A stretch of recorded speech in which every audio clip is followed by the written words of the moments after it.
दोस्तों, यह है रवि, 30 साल का युवक जिसने 10 साल पहले अपने गांव में शहर आकर अपने सपनों को पूरा करने की कोशिश शुरू की थी। शुरुआत में उसकी सैलरी बहुत कम थी, लेकिन उसने मेहनत नहीं छोड़ी। धीरे धीरे वह सफलता की सीढ़ियां चढ़ता गया और आज उसकी सैलरी 80,000 हो चुकी है। रवि की फैमिली उस पर गर्व करती है, उसकी पत्नी और बच्चे एक आरामदायक ज़िंदगी जीते हैं। लेकिन रवि दिन रात मेहनत करके अपनी जवानी में ही बुढ़ापे के संकेत दिखाने लगा है। उसकी सैलरी तो बढ़ी, लेकिन इसके बदले उसने अपनी शांति और खुशी गंवा दी। महीने के अंत तक उसकी जेब में से मुश्किलें से कुछ ही पैसे बचते हैं, क्योंकि उसकी अधिकांश कमाई ईएमआई में चली जाती है।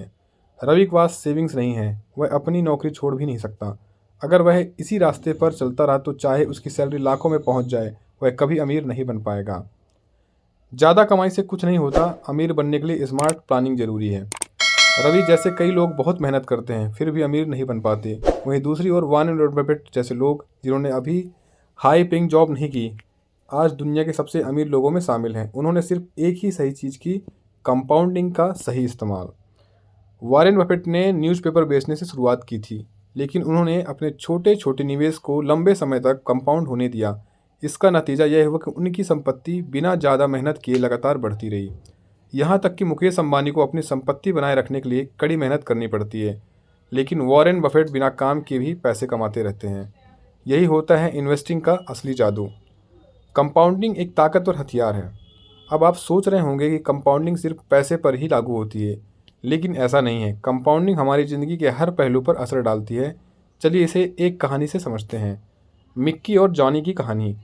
मिक्की और जॉनी दो सगे भाई थे, लेकिन दोनों की ज़िंदगी अलग अलग दिशा में गई। उनके पिता शराबी थे और परिवार के साथ बुरा व्यवहार करते थे। मिक्की की सोच मिक्की हमेशा अपनी किस्मत को कोसता रहा और को एक लूज़र मानने लगा। उसके नकारात्मक विचार कंपाउंड होते रहते, जिससे उसकी लाइफ और ख़राब होती गई। धीरे धीरे वह गलत संगत में पड़ गया, नशे की लत लग गई और उसकी सेहत भी खराब हो गई। यह सब एक दिन में नहीं हुआ, बल्कि उसके छोटे छोटे गलत फैसलों का नतीजा था। यही होती है कंपाउंडिंग की डार्क साइड। जानी की सोच। जानी ने वही हालात झेले, लेकिन उसने एक अलग रास्ता चुना। उसने हर दिन सिर्फ 1% खुद को बेहतर बनाने का फैसला किया। शुरुआत में सिर्फ 1 या 2 पेज बुक पढ़ी, धीरे धीरे ज़्यादा पढ़ने लगा। पहले थोड़ी एक्सरसाइज की, फिर रनिंग शुरू की, फिर होम जिम बना लिया।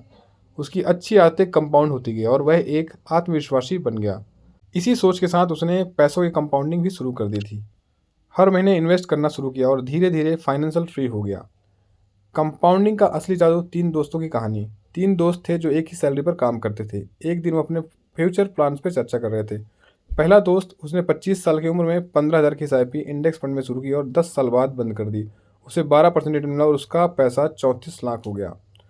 दूसरा दोस्त, उसने 35 साल की उम्र में एसआईपी शुरू की और 20 साल तक चलने दी। उसे भी वही 12% का रिटर्न मिला और उसका पैसा 2.32 करोड़ हुआ।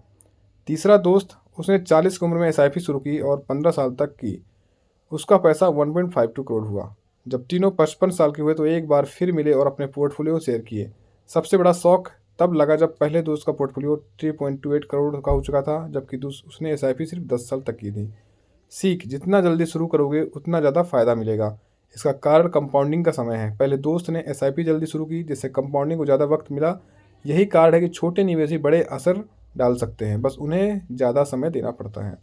अगर आप अब आपकी बारी। अगर आप भी चाहते हैं कि आपकी मेहनत रंग लाए और आप सिर्फ सैलरी पर निर्भर ना रहें, तो जल्दी से इन्वेस्टिंग शुरू करें।